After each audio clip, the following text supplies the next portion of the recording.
Hello, welcome to a new video of Dynasty War, and we're gonna talk about Chao today because it is the last one in this list. And let's see what his actual skill does. His actual skill increase your movement speed and jump over walls. And honestly, the most appealing thing in this skill is the ability to avoid walls, to jump over walls. The movement speed is not really that useful. It could be useful to some extent, but right now at 10 out of 15, he already give you 53% movement speed. It's a lot. So obviously when you first start, maybe like 0 over 10. Okay, that Machado is still useful because he can jump over walls, and it's still 12 seconds. Leveling up his skill does not change the time; it only increase the percentage of movement speed you get. So obviously in the beginning, I don't know how much percent you get for like 0 out of 10, but it's not significant. You don't really see the difference. But up to right now, 50 something percent is a lot faster already, and I don't think you actually need it more, and that's why I capped him at 10 out of 15. The reason is I use 4 sword hero: Guan Yu, Zhao Yun, Jiang Wei, and Ma Chao. And I use a lot of tiger warriors. And if they all walk really fast, they all jump in. I mean, the reason I use Ma Chao because they can all jump in, which is good. But all of them are pretty fast already. They walk pretty fast. There's no point in giving them even faster movement speed. They will reach their building in time anyways. It's not that big of a difference. And the only time that you might use this is when, maybe, let's say you use Ma Chao with some heavy cavalry, war elephant, or something like that. That moves faster, and you only use him because why do you want movement speed? You want movement speed to move your tank further so that they could be targeted by defensive structures and heroes first. That's the reason you want to move faster. Rarely will you say, "Oh, I hope he walk a little bit faster so he can reach that last building so that I could 3-star a base." Rarely will that happen. So obviously, moving faster will be better. But I mean, this is not forever. It's only lasts for 12 seconds. It's really for when you jump over the wall and have the ability to move a little bit faster and tank the damage. Honestly, they could have given him a better skill.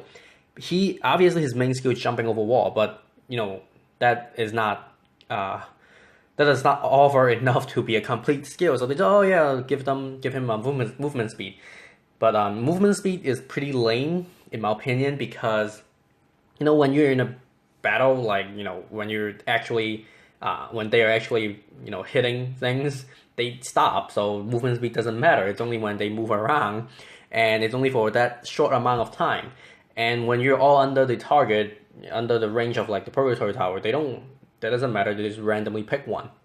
So it's really that first initiation where you want certain troops or heroes to walk faster. And unfortunately, Ma Chao has to be one of them because he uses the skill. So he will have the chance to be targeted first and die first. And when I did my Ma Chao video, I talked about moving fast and having decent HP as a sword hero is one of his benefits because honestly, you just want him to jump over walls. And after that, he can die, and before he dies, he can tank some damage. That's good. So that's why his Awakening Seal was also very useful. I have it at 3 out of 5 right now. Give you a mitigation shield for everyone in the range of his skill. Right now it's 17%. At 5 out of 5 is 25%. So each time you level up, you get 4 extra percent. So you started at 9% at 1 out of 5. It still lasts for 12 seconds. It's the same thing. So in this case, he actually gets a little bit more HP. Similar to how Guan Yu, when he activates his skill, he get a lot more HP. That's because Guan Yu has a mitigation of 80%. His mitigation shield only absorb 17% right now, or at most 25%. So how much does that actually give you? Because in the Guan Yu video, I didn't really show you the math. But as I've mentioned in, I think, the last week's video, there is a way to calculate how much effective HP your hero does have when having a mitigation shield. So we will take a look at that and see how we can calculate that and see how much benefit you actually get from that. So right now you can see this is 6,474 is Ma Chao's base HP. That's when he's level 60 and all partnerships are satisfied. And the Awakening level 1 to 5 and their corresponding mitigation percentage.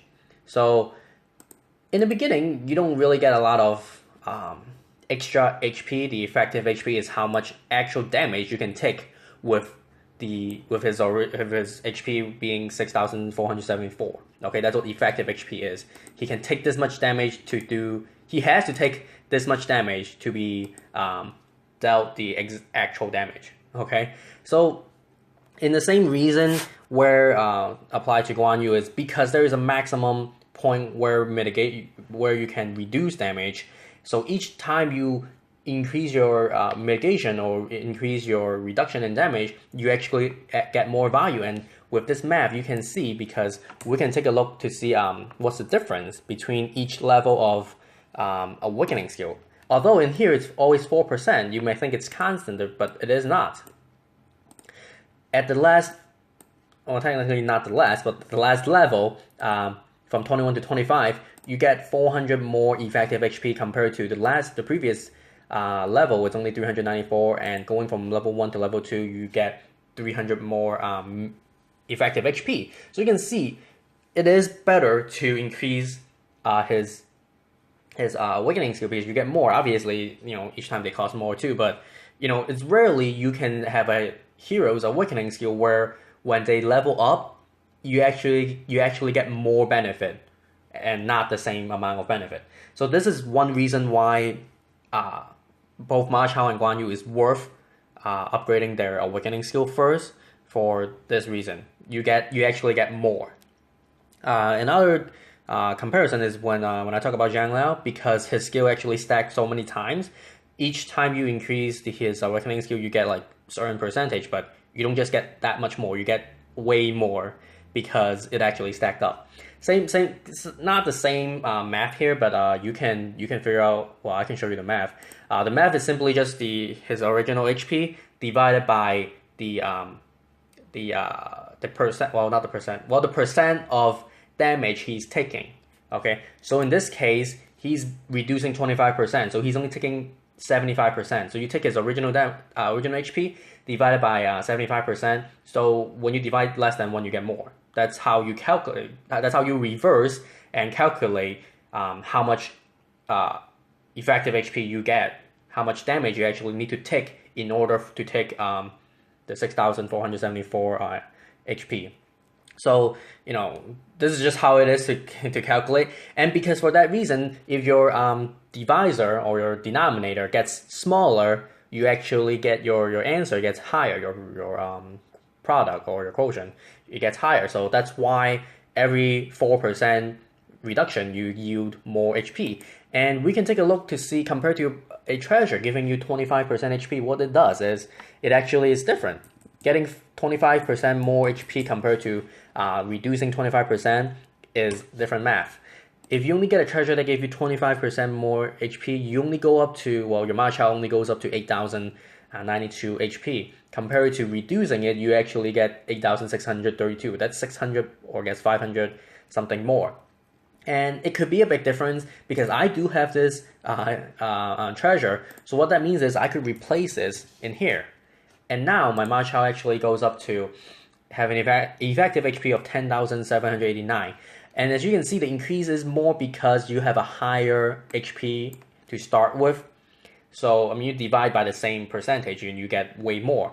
And as you can see here, going from 8,000 to 10,782, that's 2,700 more HP compared to previously. I only get 2,200 more HP, so that's 500 extra effective HP that I have with the treasure, okay? And as you can see, obviously, the more HP you have, the better, the more benefit you will get, and that is always true. So, but again, it's only 25%. You may think, oh, it's only 2,700 more HP. It's not a lot because, we have Guan Yu who has 80% mitigation, and we would think, well, then Ma Chao is not really that strong. The reason is he can apply to multiple.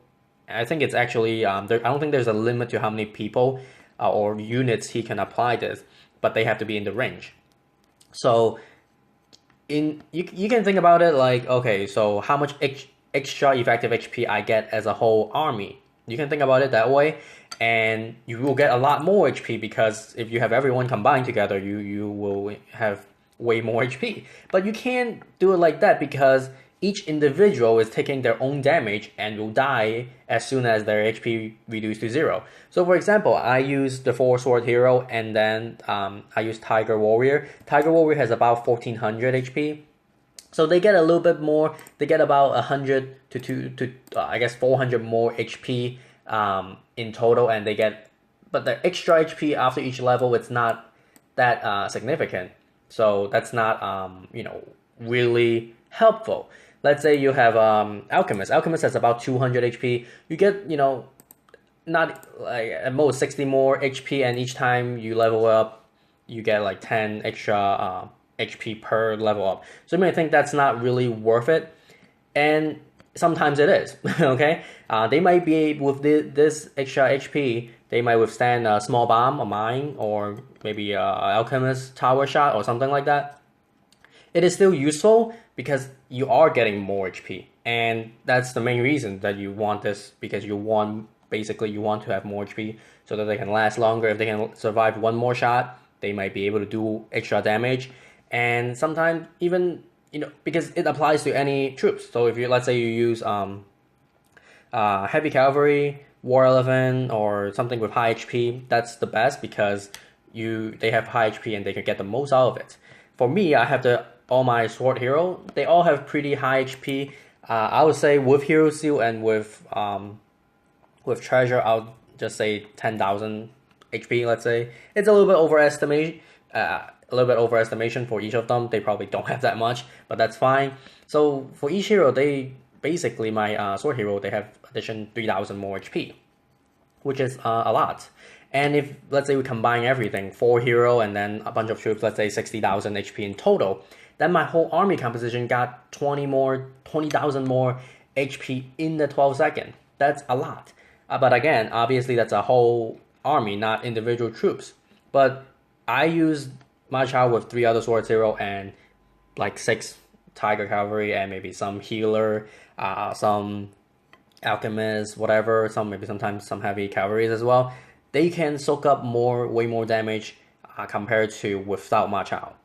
And this is probably the best for Ma Chao because he can provide so much utility, not only to himself but to other people as well.